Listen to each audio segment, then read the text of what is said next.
Bismillahirrahmanirrahim. Assalamualaikum warahmatullahi wabarakatuh.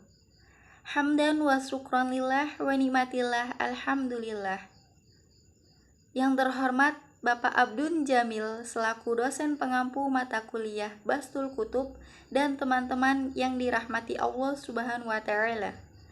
Pada kesempatan kali ini, kami dari kelompok 6 yang beranggotakan Lia Agustin Latifatul Munawwaroh dan saya sendiri Lia Chandra Dewi akan mempresentasikan makalah kami yang berjudul Faslun fi Bidayatis Sabaqi wa Qadrihi wa Tartibi.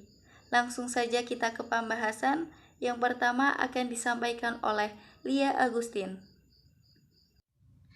Baiklah, di sini saya akan menjelaskan tentang permulaan belajar.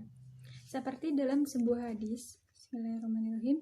Karena Ustadzuna Syekhul Islamu Burhanuddini rahimahullah yuqifu biyadata sabaqi ala yaumil arbi'a wa kana yarwi fi dzalika haditsa wa yastadillu bihi wa yaqulu qala Rasulullah sallallahu alaihi wasallam ma min syai'in budi'a fi yaumil arbi'i illa wa qad tamma. Guru kita Syekhul Islam Burhanuddin memulai belajar tepat pada hari Rabu. Dalam hal ini, beliau telah meriwayatkan sebuah hadis sebagai dasarnya. Dan ujarnya Rasulullah SAW bersabda, tiada lain segala sesuatu yang dimulai pada hari Rabu kecuali akan menjadi sempurna. Selanjutnya, ukuran belajar. Yang pertama adalah kuantitas pelajaran, yang kedua kualitas pelajaran, dan yang ketiga adalah membuat catatan, dan yang keempat usaha memahami pelajaran.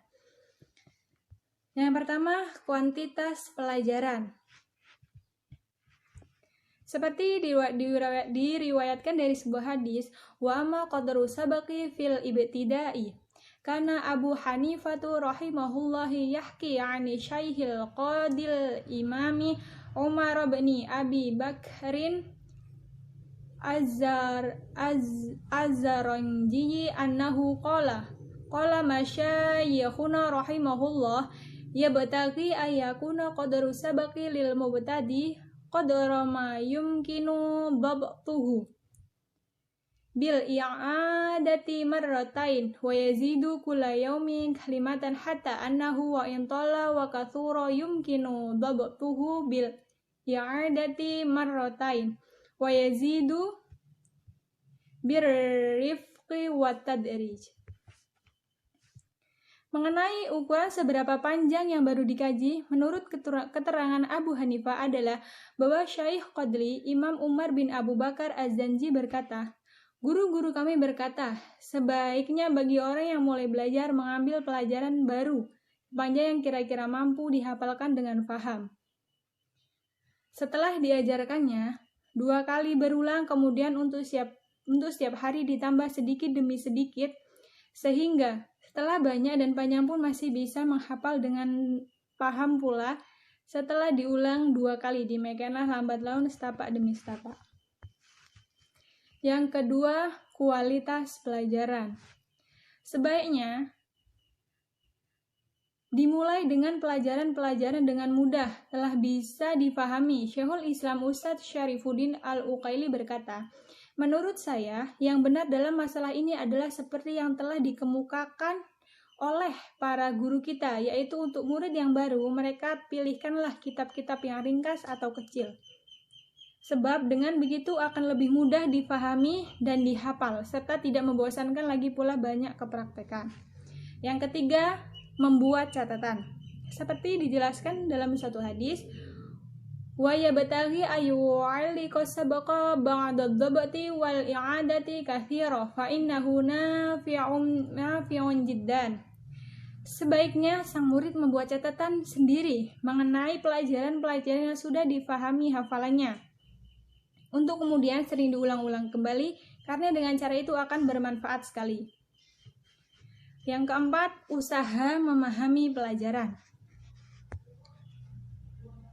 Pelajar hendaknya mencurahkan kemampuannya dalam memahami pelajaran dari sang guru, atau boleh juga dengan cara diangan-angan sendiri, difikir-fikir dan sering diulang-ulang sendiri. Karena bila pelajaran yang baru itu hanya sedikit dan sering diulang-ulang sendiri, akhirnya pun akan dapat dimengerti.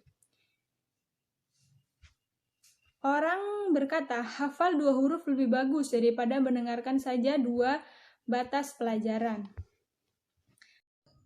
Baiklah, itu tadi materi yang telah disampaikan oleh Lia Agustin.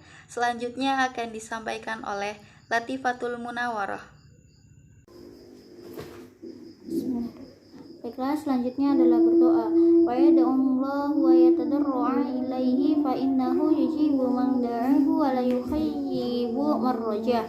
Dianjurkanlah hendaklah murid selalu berdoa kepada Allah dengan bertadallaru kepadanya, karena Allah mengabulkan doa yang dipanjatkan dan tidak mengecewakan orang yang berharap kepadanya. Dalam hal tersebut, Syekh Yang Mulia Qiwamuddin Hamad bin Ibrahim bin Ismail Ash-Shafar Al-Ansari mengatakan, mengabdilah kepada ilmu bagaikan seorang abdi. Pelajarilah selalu dengan cara yang terpuji. Bila kau telah hafal sesuatu, ulangi lagi berkali-kali, lalu kokohkanlah sampai mantap sekali. Lalu catatlah agar kau dapat membaca kembali untuk selamanya kau tetap dapat mempelajari. Selanjutnya adalah diskusi ilmiah.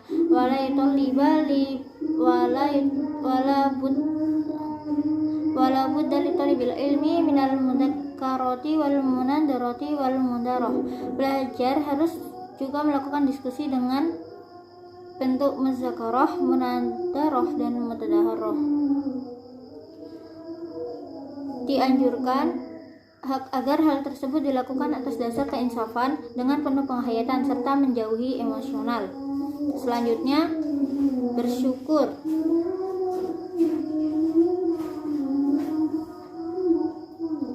Qila qala Abu Hanifah radhiyallahu anhu, innama adraktul ilma bil hamdi wasyukur, fa kullama fahimtu wa waqiftu ala fiqhi wa hikmatin qultu alhamdulillahi ta'ala fasdada ilmi. Ada disebutkan bahwa Abu Hanifah radhiyallahu anhu berkata, aku mendapat ilmu dengan hamdalah dan bersyukur. Setiap kali aku diberi taufik untuk memahami fikih dan hikmah, lalu aku mengucap alhamdulillah, maka bertambahlah ilmuku. Selanjutnya, menghindari sifat tamak dan loba.